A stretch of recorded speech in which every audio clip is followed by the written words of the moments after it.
नमस्कार दोस्तों, दृष्टिकोण में आपका स्वागत है और मैं हूं आपके साथ दुष्यंत चोपड़ा।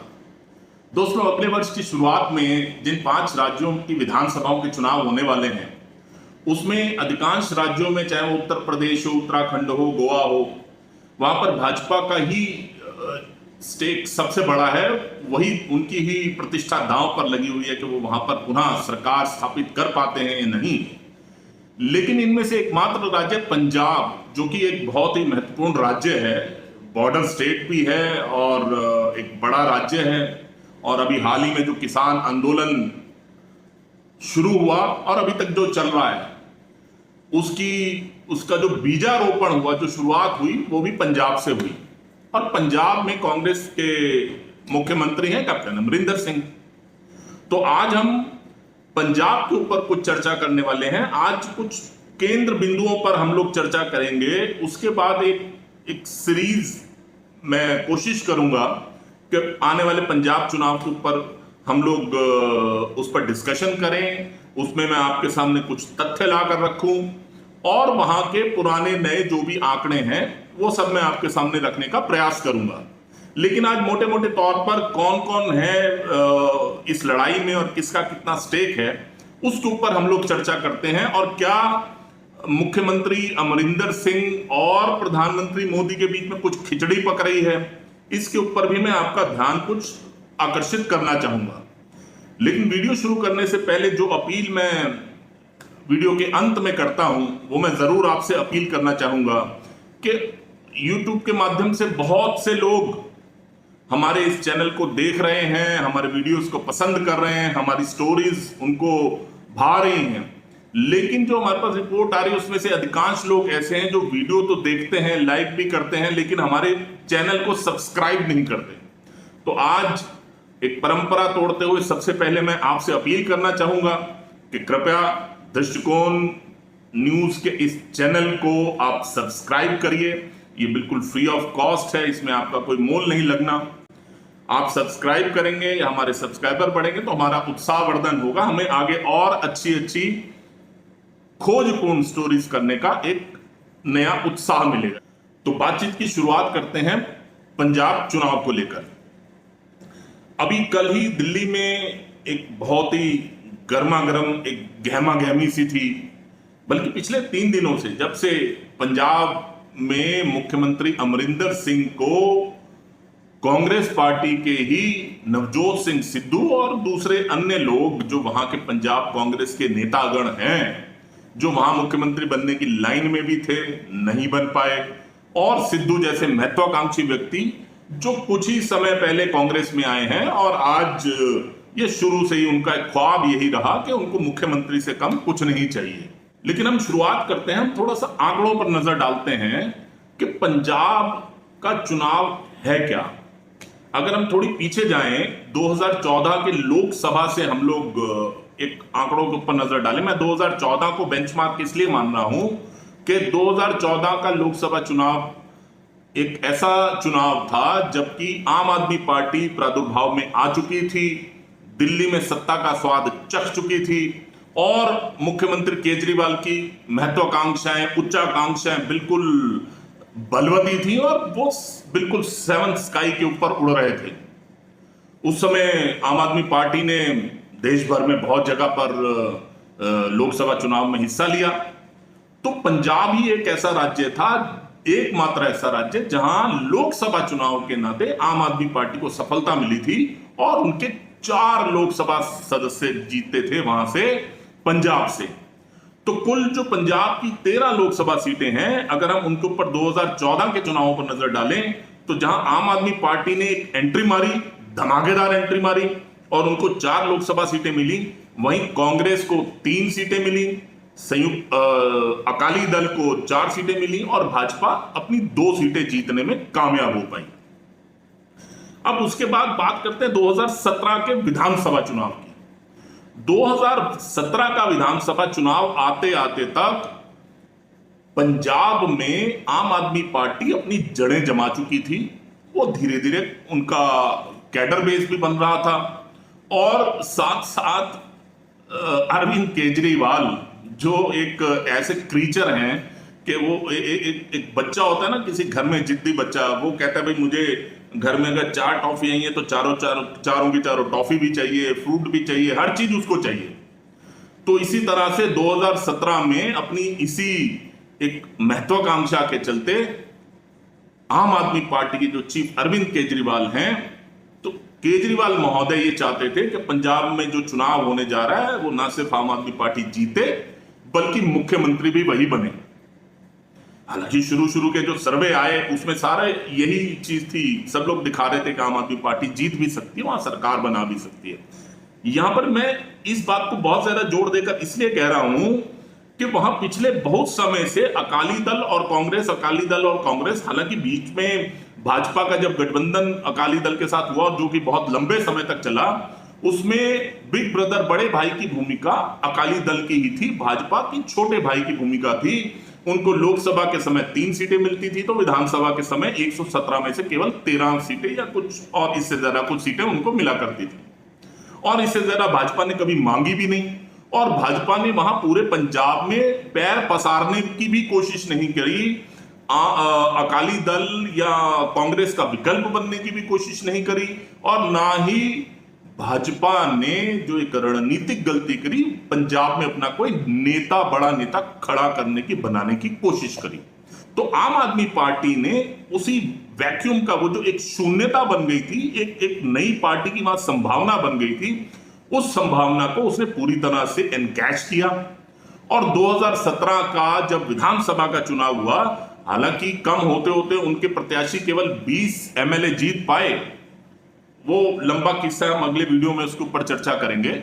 लेकिन सरकार बनाने वाली कांग्रेस पार्टी के बाद वो सबसे बड़ी पार्टी बनकर उभरी, क्योंकि अकाली दल जो पिछली बार तक सत्ता में था केवल 15 सीटें प्राप्त कर पाया। तो यहां पर आम आदमी पार्टी एक बहुत स्ट्रांग फेस बनकर पंजाब में उभरी। लेकिन 2019 आते आते जब दोबारा से लोकसभा का चुनाव हुआ, पंजाब में अमरिंदर सिंह अपना पूरी तरह से जनता के ऊपर, सरकार के ऊपर, संगठन के ऊपर एक अपना कब्जा जमा चुके थे, अपना प्रभाव क्षेत्र बना चुके थे। वो बहुत पुराने सीजन्ड पॉलिटिशियन हैं और राष्ट्रवादी हैं, मैं उनके लिए शब्द यूज करूंगा, राष्ट्रवादी भी हैं। और जिस तरह से उन्होंने पूरे पंजाब के ऊपर अपनी पकड़ बनाई, उसका परिणाम ये निकला कि 2019 का जो चुनाव आया, उस चुनाव में अकाली दल जो पहले 2014 में 4 सीटें लाया था, वो 2 सीटों पर सिमट गया, बावजूद इसके कि उसने 10 सीटों के ऊपर चुनाव लड़ा था।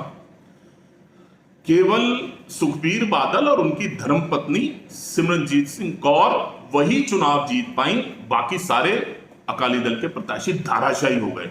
वहीं अगर हम आम आदमी पार्टी की बात करें, जिसने 2014 में 4 लोकसभा सीटें जीती थी, यहां पर भी वो अपनी 3 सीटें खोकर, और सबसे बड़ी बात है कि वो उन तीनों सीटों पर तीसरे नंबर पर पहुंच गई,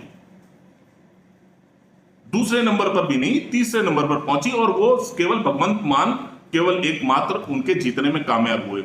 वहीं अगर भाजपा की बात करें तो भाजपा कमोबेश उसने अपने आप को पूरा बैलेंस बनाकर रखा। जहां 2014 में उनके 2 लोकसभा प्रत्याशी थे, उन्हीं 2 सीटों पर भाजपा ने गुरदासपुर से और होशियारपुर से जीत दर्ज करी, बावजूद इसके कि भाजपा ने अपने प्रत्याशी को चेंज किया था।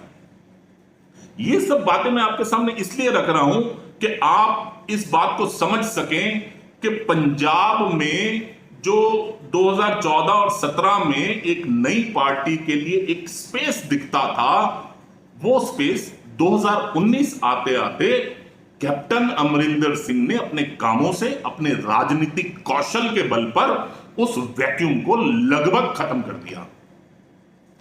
लेकिन यहां पर पिक्चर में आते हैं नवजोत सिंह सिद्धू और कांग्रेस के नेता राहुल गांधी। नवजोत सिंह सिद्धू इसलिए आते हैं कि उनकी महत्वाकांक्षा शुरू से रही कि वो पंजाब के मुख्यमंत्री बने, अरविंद केजरीवाल की भी यही महत्वाकांक्षा थी। और राहुल गांधी यहां पर पिक्चर में इस तरह से आते हैं कि कैप्टन अमरिंदर सिंह एक सीजन पॉलिटिशियन है, वो मुख्यमंत्री हैं, अपनी ताकत पर वो 2017 का चुनाव जीते थे। ये वाली बात मैं बिल्कुल कन्विक्शन के साथ कहना चाहूंगा। उनकी उस जीत में कांग्रेस हाईकमांड की, कांग्रेस के केंद्रीय नेतृत्व की भूमिका नगण्य थी। वो 17 का चुनाव, विधानसभा चुनाव, कैप्टन साहब ने अपने बलबूते पर, अपने करिश्मे पर, अपने राजनीतिक कौशल से जीता था। कुछ एंटी इनकम्बेंसी फैक्टर जो अकाली दल का था उसको उन्होंने पूरी तरह से भुनाया था 2017 के चुनाव में। लेकिन राहुल गांधी का हर उल्टा सीधा आदेश मानने को वो तैयार नहीं थे, और उनको जो राहुल गांधी की एक सुप्रीमेसी, जो राहुल गांधी अपने सभी कांग्रेस के लोगों के ऊपर जमाना चाहते हैं, कैप्टन अमरिंदर सिंह ने उस सुप्रीमेसी को मानने से मना कर दिया, या उसमें आनाकानी रही उनकी। तो इसके चलते राहुल गांधी एंड टीम, गांधी परिवार, वो सारा का सारा परिवार कैप्टन अमरिंदर सिंह के पीछे हाथ धोकर पड़ गया, और उन्हीं का किया धरा है कि नवजोत सिंह सिद्धू को इतनी हवा दे दी गई, इतना प्रश्रय दिया गया, उसकी इतनी बैकिंग की गई कि उसने कैप्टन अमरिंदर सिंह की नाक में दम कर दिया, कि कैप्टन अमरिंदर सिंह को सरकार चलाना मुश्किल हो गया। आज पंजाब में हालत यह हो गई है कि अगर दोनों अलग अलग धड़े बन गए हैं, और अगर होर्डिंग्स के ऊपर अगर हम नजर डालें तो होर्डिंग्स अगर सिद्धू के लगते हैं तो उसमें कैप्टन साहब की तस्वीर नहीं होती, जबकि वो मुख्यमंत्री हैं। और अगर सरकार के पोस्टर्स लगते हैं तो उसमें स्वाभाविक तौर पर सिद्धू को जगह नहीं मिल पाती। किस नाते मिलेगी? ऑब्वियसली उसमें उनका हक बनता भी नहीं है। लेकिन सिद्धू की तरफ से और सिद्धू एंड कंपनी की तरफ से वहां किया क्या जा रहा है? पंजाब में होर्डिंग्स लगाए जा रहे हैं, सारा पंजाब सिद्धू दे नाल, यानी इसको अगर हम हिंदी में देखें तो वो कहना चाह रहे हैं कि सारा पंजाब की जनता जो है वो सिद्धू के साथ है। अब कैप्टन साहब और उनकी टीम कहां पीछे रहने वाली थी साहब? उनकी तरफ से भी जवाबी कार्रवाई हुई, उन्होंने भी होर्डिंग लगवाना शुरू कर दिए, कैप्टन ता एक ही हुंदा है, यानी कि कैप्टन तो एक ही होता है। यहां उन्होंने करारा जवाब दिया सिद्धू के उस कैंपेन का कि भाई कैप्टन साहब तो कैप्टन साहब ही रहेंगे, कैप्टन एक ही होता है, और वो है कैप्टन अमरिंदर सिंह। तो ये कांग्रेस के हालात जो चल रहे हैं वो मैंने आपके सामने रखे। लेकिन इस सारे में जब हम दूसरी पार्टियों के ऊपर नजर डालें तो सबसे पहले अगर हम अकाली दल की बात करें तो अकाली दल ने जब अपनी जमीन खोते हुई देखी तो अकाली दल ने 33% दलित वोटर वाले राज्य पंजाब में, जहां की 4 लोकसभा सीटें रिजर्व्ड हैं शेड्यूल कास्ट के लिए, अनुसूचित जातियों के लिए, उन्होंने एक बार फिर से बहुजन समाज पार्टी के साथ पैक्ट कर लिया, उनके साथ गठबंधन कर लिया। 13 जून को बहुजन समाज पार्टी के सतीश मिश्रा पंजाब आते हैं, वहां पर प्रेस कॉन्फ्रेंस की जाती है, और प्रेस कॉन्फ्रेंस में सुखबीर सिंह बादल और सतीश मिश्रा बहुजन समाज पार्टी की ओर से ये डिक्लेरेशन करते हैं कि हम अगला आने वाला चुनाव मिलकर लड़ेंगे, जिसमें से कि बहुजन समाज पार्टी को 20 सीटें दी गई और अकाली दल को 97 सीटें मिली, जिन पर वो मिलकर चुनाव लड़ने वाले हैं। कमोबेश सीटों की भी घोषणा मोटा मोटे तौर पर हो चुकी है कि कौन सी सीट पर किसने चुनाव लड़ना है। इनका यह पैक्ट कोई पहली बार नहीं हुआ है। बहुजन समाज पार्टी और अकाली दल 1996 में भी एक बार गठबंधन में बंधे थे, तब इन्होंने लोकसभा चुनाव लड़ा था और इनको आशातीत सफलता मिली थी, जबकि 13 लोकसभा सीटों में 11 सीटें इस गठबंधन ने जीती थी। इसमें बहुजन समाज पार्टी फायदे में रही, उसको 3 सीटें मिली थी, उसने तीनों की तीनों सीटें जीती। बाकी 10 सीटों पर जहां अकाली दल लड़ा था उसको 8 सीटों पर सफलता मिली, 2 सीटों पर उसको हार का सामना करना पड़ा था। यहां पे ये वाली बात बिल्कुल एक और आपके संज्ञान में जरूर लाना चाहूंगा कि बहुजन समाज पार्टी के जो संस्थापक हैं कांशीराम जी, स्वर्गीय कांशीराम, वो एक सिख परिवार में ही पैदा हुए थे, पंजाब में ही पैदा हुए थे, एक दलित परिवार में पैदा हुए थे। हालांकि बाद में उन्होंने बौद्ध धर्म अपना लिया, सिख धर्म छोड़ दिया, और उन्होंने ही बहुजन समाज पार्टी की स्थापना की थी सन 1984 में। और ये भी कोई 1984 में उन्होंने बहुजन समाज पार्टी की स्थापना ऐसे ही नहीं कर दी थी। उससे पहले भी 1971 में उन्होंने सभी जितने दलित और अल्पसंख्यक समुदाय के मजदूर हैं उनको मिलकर एक संगठन बनाया था, बाम सेफ। इस संगठन ने देश भर के, विशेष रूप से जो हिंदी पट्टी है और पंजाब है, इसके गांवों गांवों में जाकर दलितों का एकत्रीकरण करने का एक बहुत बड़ा अभियान चलाया था। बिल्कुल जैसे राष्ट्रीय स्वयंसेवक संघ के प्रचारक बिना किसी निजी हित के एक साधारण जीवन व्यतीत करके कहीं इंटरनल जाकर, रिमोट एरियाज में जाकर काम करते हैं, इसी तरह से बाम सेफ ने काम किया और एक बहुत बड़ा आंदोलन, एक बहुत बड़ा संगठन खड़ा किया, जिसको बाद में उन्होंने 1981 में उन्होंने DS4 के नाम से एक पॉलिटिकल ग्रुप बनाया, ultimately which was converted to Bahujan Samaj Party 1984। उसके बाद बहुजन समाज पार्टी कहां से कहां पहुंची, ये एक अपने आप में हिस्ट्री है, आप सभी जानते हैं। अब अगली पार्टी की बात करें, वो है आम आदमी पार्टी साहब।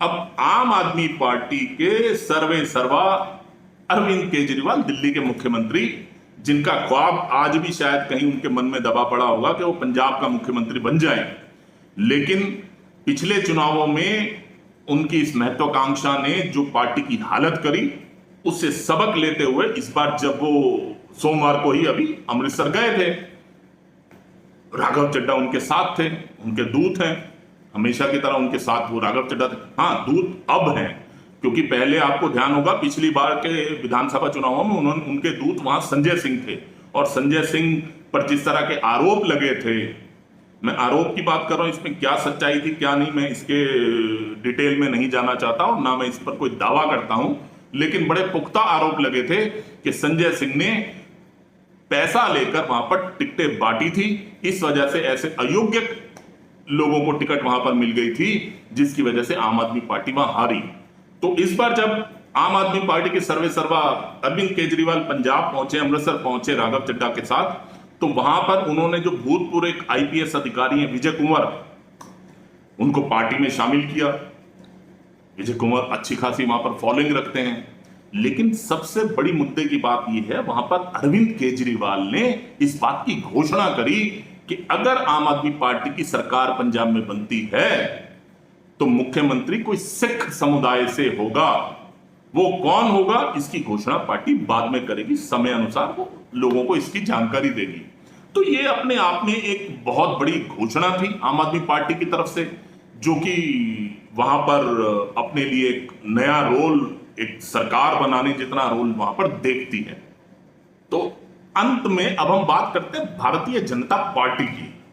थंबनेल में तो मैंने लगा दिया कि अमरिंदर सिंह और मोदी के अंदर कोई डील हो गई है, तो श्रोतागण सोच रहे होंगे अभी तक मोदी जी का तो कोई जिक्र ही नहीं आया। तो सब भारतीय जनता पार्टी, जैसा कि मैंने पहले भी बताया, वहां पर पंजाब में उसने हमेशा छोटे भाई की भूमिका निभाई, और यह भाजपा की एक नीतिगत गलती थी। ये भाजपा ने वहां पर कहीं कोई अपना नेता खड़ा करने की, नेता बनाने का प्रयास नहीं किया। वो हमेशा अकाली दल की प्रतिछाया में ही चलते रहे। उसके कारण बहुत से थे, जैसे बड़े बादल साहब, उनका भाजपा नेता अडवाणी जी के साथ मधुर संबंध, माननीय अटल बिहारी वाजपेयी जी के साथ उनके जो संबंध थे, उनके संबंधों के चलते एक ऐसा एक सिस्टम चल रहा था कि चलो ठीक है, पंजाब उनके पास जितना हमें मिल रहा है उतना ठीक है। लेकिन अब जो नया रिजीम आया है, ये जो नया सिस्टम आया है भारतीय जनता पार्टी में, वो भारतीय जनता पार्टी जो एक संतोषी प्रवृत्ति की पार्टी कभी होती थी, अब राजनीति उनकी ऐसी बदली है कि वो अपना एक्सपेंशन कर रहे हैं। वो दक्षिण के राज्यों में जा रहे हैं, उत्तर पूर्व में उन्होंने पूरी अपनी तरह से प्रचार और प्रसार कर लिया, अपने पैर पसार लिए हैं। तो पंजाब में भी भाजपा अपने लिए एक बड़ा रोल देख रही है। अब बड़ा रोल देख रही है, तो बड़े रोल के लिए वहां क्या भाजपा के पास कोई नेता है? क्या भाजपा के पास वहां कोई जमीन है? तो वो जमीन भाजपा ने तलाशी है वहां के 33% दलित समुदाय के मतदाताओं में और वहां के छोटे किसानों में। किसान आंदोलन की शुरुआत पंजाब से हुई। शुरू में कैप्टन अमरिंदर सिंह ने उनको प्रश्रय दिया, उनको बढ़ावा दिया, लेकिन बाद में यही किसान आंदोलन कैप्टन अमरिंदर सिंह के गले की हड्डी बन गया। पूर्व में भी दृष्टिकोण में इसी विषय पर पहले भी एक वीडियो है, मैं इसका लिंक इसके डिस्क्रिप्शन बॉक्स में डाल दूंगा। आप देख सकते हैं कि किस तरह से किसान आंदोलन कैप्टन के गले की हड्डी बन गया। तो अब सवाल यह उठता है कि भाजपा वो दलित और छोटे किसान के ऊपर नजर कैसे बनाए हुए, क्यों बनाए हुए है? किसान आंदोलन की शुरुआत जहां से भी हुई, जैसे भी हुई, लेकिन धीरे धीरे यह बात साबित होती चली गई कि यह किसान आंदोलन दरअसल छोटे किसान का आंदोलन नहीं, बड़े किसानों का आंदोलन है, जिनके पास हजारों हजार एकड़ जगह है और वो लोग बड़े बड़े जमींदार हैं, या फिर इस आंदोलन को जो बढ़ावा देने वाले लोग हैं वो आड़ती हैं जो कि दशकों से छोटे किसान का शोषण कर रहे हैं। तो उस शोषण से जितने भी किसान वर्ग के वोटर्स, मतदाता अभी तक त्रस्त थे, भले वो दलित वर्ग से थे या दलित वर्ग से नहीं भी थे, तो उनको एक बहुत बड़ी राहत मिली है।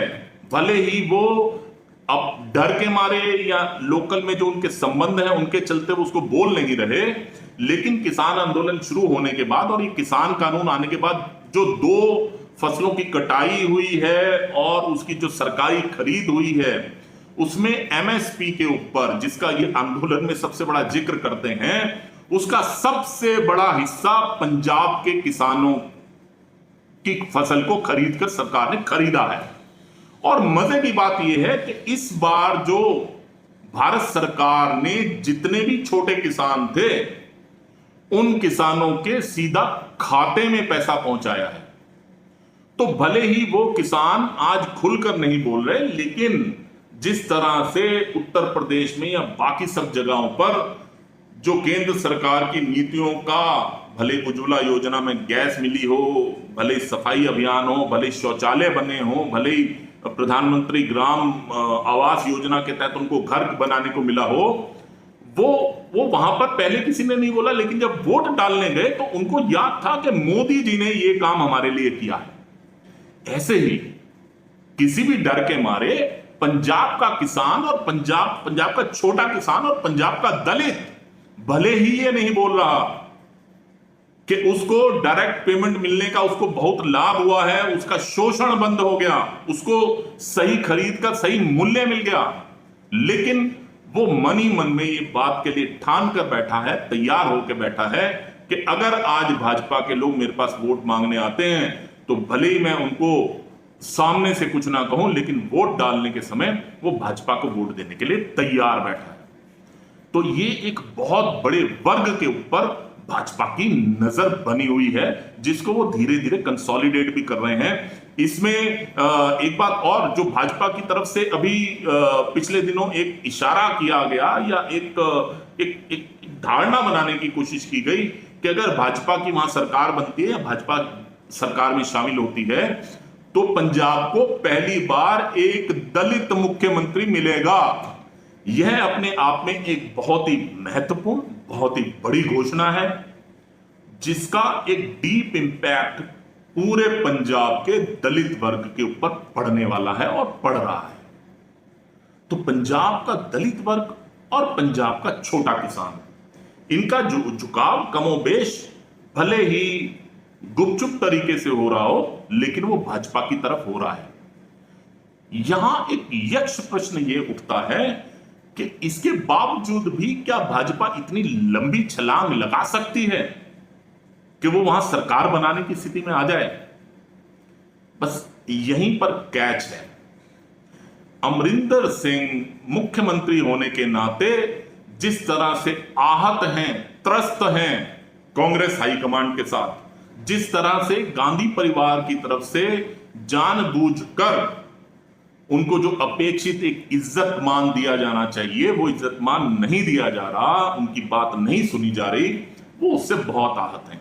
यहां ये बात आप ध्यान रखिए कि जिस समय किसान आंदोलन चल रहा था तब दिल्ली में किसान आकर बैठे थे, तब पंजाब के मुख्यमंत्री दिल्ली आए थे और अमित शाह जी के साथ, केंद्रीय गृह मंत्री के साथ एक लंबी मीटिंग कर गए थे।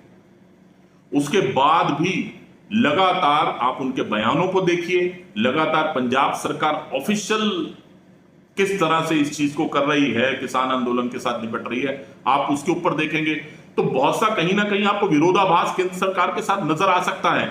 लेकिन अल्टीमेटली जो लाइन पंजाब सरकार ले रही है, या जो line particularly captain Amarinder Singh ले रहे हैं, वो कहीं ना कहीं इस चीज का एक इंडिकेटर है कि केंद्र सरकार, या कहिए कि प्रधानमंत्री मोदी, और पंजाब सरकार, या कहिए कि कैप्टन अमरिंदर सिंह, इनकी गाड़ी एक ही पटरी के ऊपर दौड़ रही है। तो संभावना है, ये संभावना, ये एक बिल्कुल राजनीतिक, फिर मैं कहूंगा राजनीतिक आकलन है। ऐसी संभावना हो सकती है कि कैप्टन अमरिंदर सिंह इस पूरे प्रकरण को देखते हुए आने वाले समय में अपनी ही एक पार्टी बना सकते हैं। ऐसा उस स्थिति में होगा जबकि कांग्रेस पार्टी उनको मुख्यमंत्री का प्रत्याशी घोषित नहीं करती, किसी और को प्रत्याशी करती है, या फिर बिना मुख्यमंत्री के चेहरे के कांग्रेस वहां पर चुनाव लड़ती है। तो ये बहुत ही एक क्लियर इंडिकेशन होगा कैप्टन के लिए कि कांग्रेस में अब उनके दिन लग गए।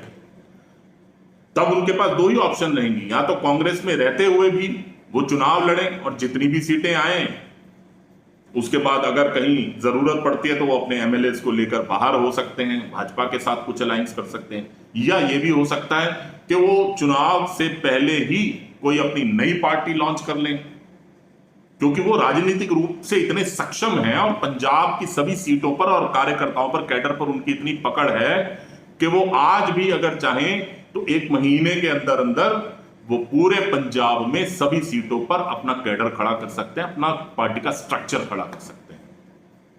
तो ये देखना बड़ा दिलचस्प होगा कि आने वाले दिनों में क्या कैप्टन अमरिंदर सिंह और भारतीय जनता पार्टी ये आपको एक ही पिच पर खेलते हुए नजर आ सकते हैं। हम इस पर नजर बनाकर रखेंगे और आने वाले समय में मैं पंजाब पर कुछ और वीडियोस भी करूंगा जिसमें और भी कई जानकारियां मैं आपके सामने लेकर आऊंगा। आपको आज का वीडियो कैसा लगा कृपया अपना कमेंट दीजिएगा। आपको अच्छा लगा हो तो वीडियो को लाइक जरूर करिएगा। बहुत बहुत धन्यवाद।